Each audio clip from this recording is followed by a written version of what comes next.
Magandang araw mga kaibigan. For today's video po natin ay ililipat po natin itong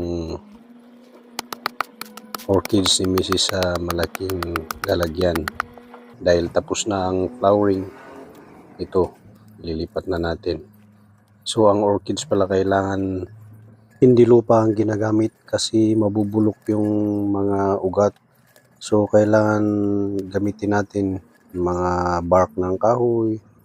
So ito, ang gagamitin ko ngayon ay yung galing sa fern, yung katawan ng fern. So ito, yan, naayos na natin. Yan, para next year at least yung ugat niya nakasettle na at makapit na sa nilagay nating fern. So yun, ayos na. Lalagyan lang natin ng fertilizer. Ito po ay nabibili sa shop at good for 2 months itong stick na ito. Yan, ibabaon mo lang dun at after 2 months maglagay ko ulit. So yun po, maraming salamat sa panonood.